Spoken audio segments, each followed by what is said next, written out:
নমস্কার। মহাপূর্ণ তীর্থ গঙ্গাসাগর দ্বিতীয় পর্ব। সামনে আদিগন্ত সমুদ্র, পশ্চাৎপটে শ্যামল বনানী আর বালুকাময় বেলাভূমি। তার মাঝে বিরাজমান মহর্ষি কপিলের মন্দির। বাংলার তথা ভারতের অন্যতম প্রধান তীর্থ পর্যটন কেন্দ্র এই গঙ্গাসাগর। একাদা ছিল সমৃদ্ধতম জনপদ।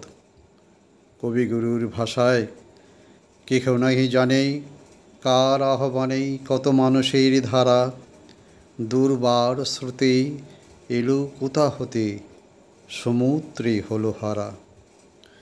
খ্রিস্টীয় 437 অব্দে সাগরের এই একটি প্রাচীন মন্দিরের অস্তিত্ব কথা জানা যায়। নদীপথের পরিবর্তনে সে মন্দির সমুদ্র গর্ভে বিলীন। এরপর দুবার নির্মিত হয়েছে, আবার হয়েছে বিলীন সমুদ্র গর্ভে। অবশেষে 1340 ইংরেজি 1973-74 বঙ্গাব্দে লক্ষাধিক টাকা ব্যয়ে অযোধ্যা হনুমানগড়ি মঠের মহন্ত রামদাসজি মহারাজ বর্তমান মন্দিরটি নির্মাণ করেন। 1864-তে উইলসন মতে পূর্বের মন্দির ছিল প্রকাণ্ড এক বটবৃক্ষ, যার পাদদেশে শ্রীরামচন্দ্র ও হনুমানের মূর্তি।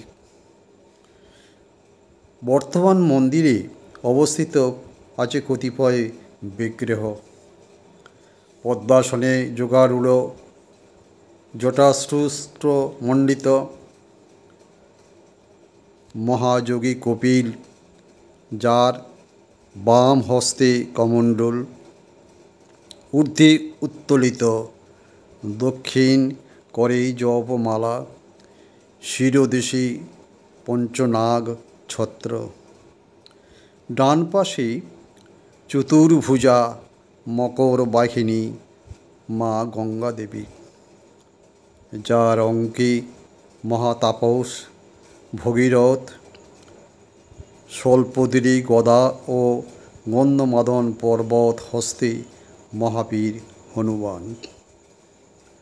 কপিল বিগ্রহের বাঁয়ে 60 সহস্র সন্তান বিয়োগ বেদনায় মূর্ছভান সগররাজ, যিনি মহর্ষি কপিলের করুণায় বীত শোক।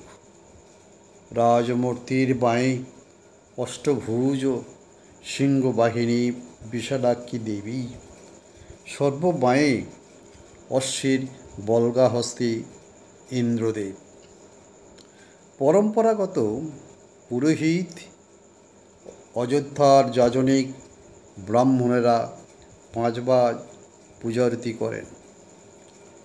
শুধু ইতিহাস নয়, মৎস্য, বায়ু ও পদ্মপুরাণে সাগর তীর্থের উল্লেখ আছে।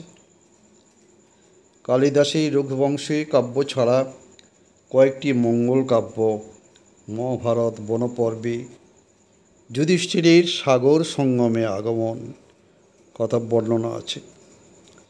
পর্যটক হিউয়েন-সাং মেগাস্থেনিস বিবরণী সাগর মঙ্গল তীর্থ বর্তমান।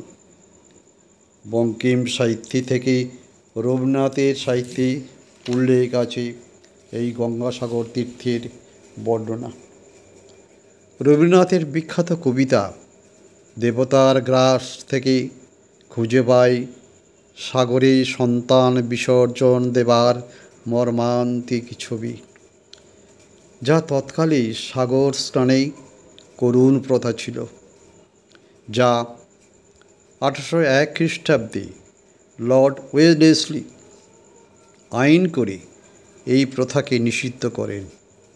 যে বছর 23টি শিশু সন্তান বিসর্জন করা হয়েছে পুণ্যার্জনের নামে। তারা প্রথম মায়ের প্রথম সন্তান ছিল। গ্রামে গ্রামেই সেই বার্তা রুটি গেল ক্রমেই। মৈত্র মহাশয় যাবেন সাগর সঙ্গমে, তীর্থ স্নান লাগে। সঙ্গী ছিল দল দুটি।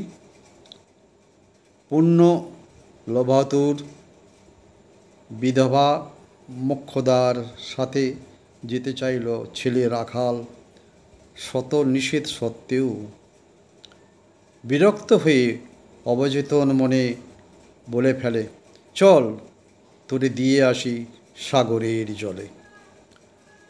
অবশেষে যখন ঝড় তুফান ওঠে, মাঝিরা জোর করে রাখালকে তার মায়ের কোল থেকে ছিনিয়ে উত্তাল গঙ্গা বক্ষেই নিক্ষেপ করল। শত কান্না তুচ্ছ করে এ সংস্কার হিন্দু ধর্মের নামে মানুষকে গ্রাস করেছিল।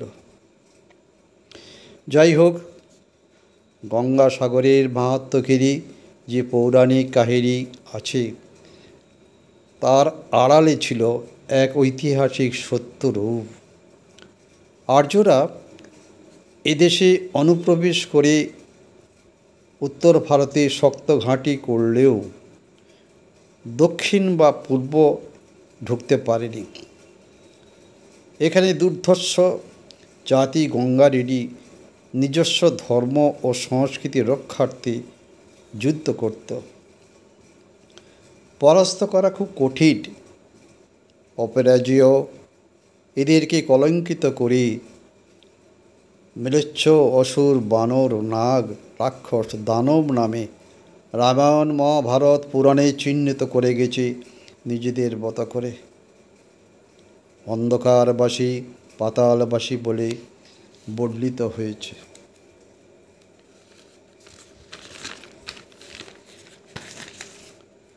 নৌকা ব্যবহার জানত না অশ্বারোহীরা। অবাধ্য দেশ, নিম্নভূমি, অজ্ঞানতার দেশ, পাতাল রাজ্য, অন্ধকার রাজ্য বলে ঘোষিত। এই নির্যাতনার দেশ হলো একমাত্র সাধনভূমি, তপস্যাস্থল, বিদ্রোহী চারবাগ মুনি, সাংখ্যযোগী কপিল মুনির। তার অনুশাসন, নির্দেশ ও সাম্রাজ্য নিয়ন্ত্রণ হলো। কে এই মণিবর? রাজার গুরু তথা প্রধান উপদেষ্টা। ঈশ্বরের জাগতিক অস্তিত্বে তিনি বিশ্বাসী নন। বাস্তব বুদ্ধি সম্পন্ন মহাজ্ঞানী পুরুষ।